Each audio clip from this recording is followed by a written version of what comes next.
Welcome back to Live Now from Fox. I'm Shawna Khalafi. Let's get to a story out of Massachusetts that a lot of people have been talking about.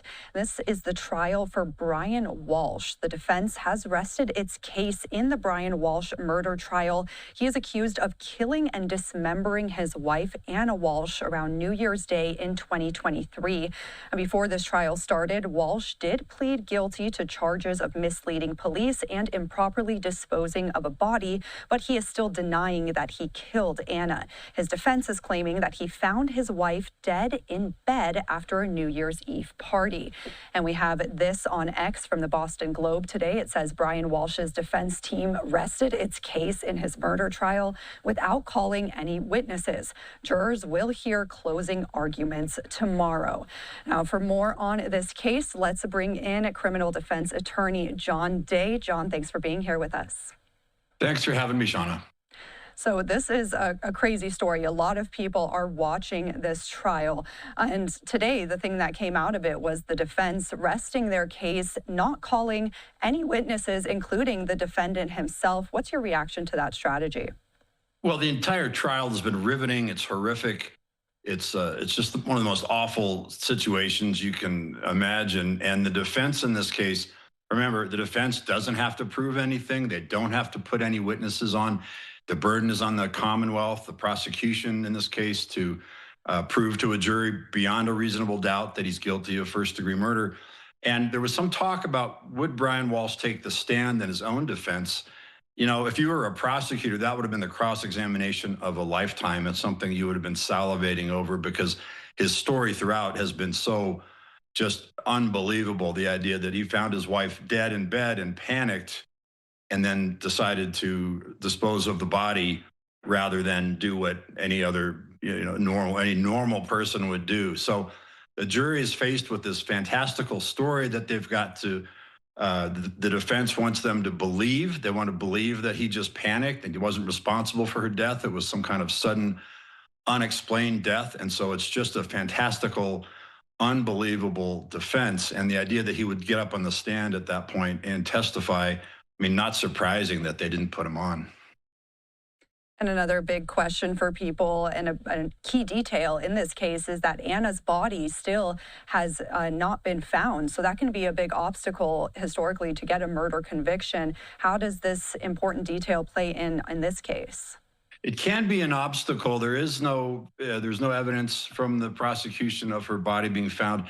But remember what there is, what the jury's heard. Not only did they see photographs, video of someone who looked a lot like Brian Walshe buying things like cleaning supplies and hardware. I mean, they, saws and cleaning material and hydrogen peroxide.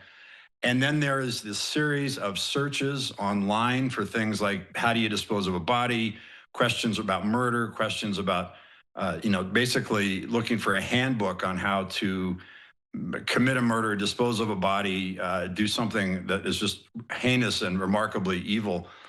And his response to that, apparently, to law enforcement was, well, I don't know how those searches got on my son's iPad device. So the jury in this case, you're looking at a very, very quick guilty verdict. I think everybody who's been following this would agree.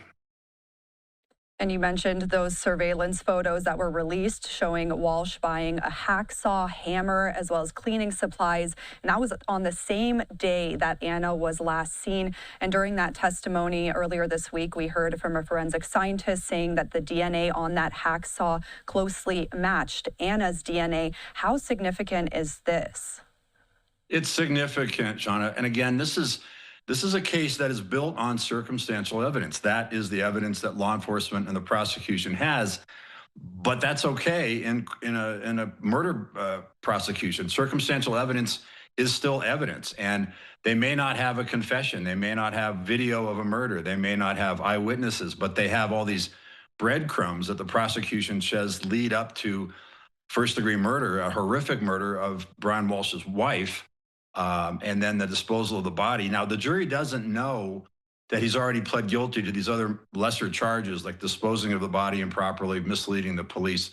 They don't have that information. That's specific and intentional by the court so that they're not distracted and that doesn't figure into their deliberations. But I think this is going to be one of the quickest guilty verdicts that we've seen in a long time.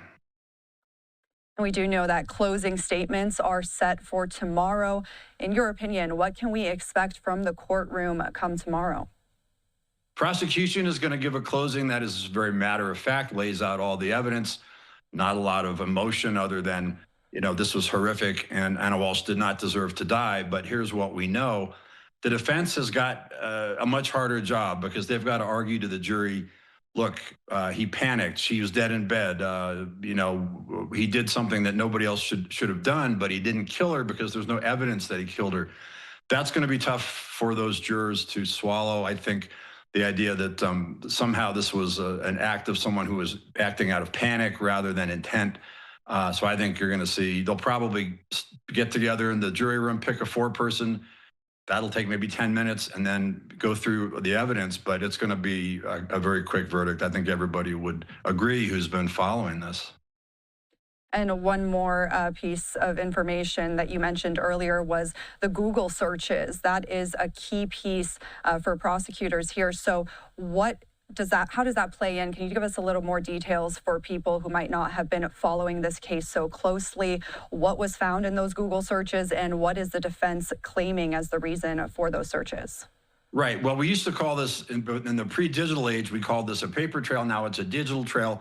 These were devices that apparently belonged to a child of Brian Walshe, and they are incredibly damning searches. There are things like, how do you dispose of a body, things about murder, things about the best way to cut up a body. I mean, things that point in Brian Walshe's direction in a way that all the defense can do is what they've done in this case is say he didn't know how they got on there. And I think what's sort of remarkable is that not a single search that they found said something like, how do you deal with the grief when you find your wife dead in bed? I mean, there was nothing that was remotely human or reasonable in those searches. It was all geared toward getting rid of a body, dealing with a murder, trying to escape culpability for a murder. And so while they can't pinpoint those directly and trace them directly to Brian Walshe, they are on a device, and the timing is just remarkably coincidental and suspicious. So these searches, I think, are going to sit in the jury's mind when they're sitting there deliberating, and they're going to realize there's no other explanation. Yeah, a lot of interesting details in this horrific case. Again, Brian Walshe has pleaded not guilty to the first-degree murder charge. He does face life in prison without parole if convicted. Thank you so much, John, for lending your insight here. Thanks for having me. And again, closing statements in that case are set for tomorrow. We will keep an eye on the courtroom and bring you any details that come from that. We're going to step away from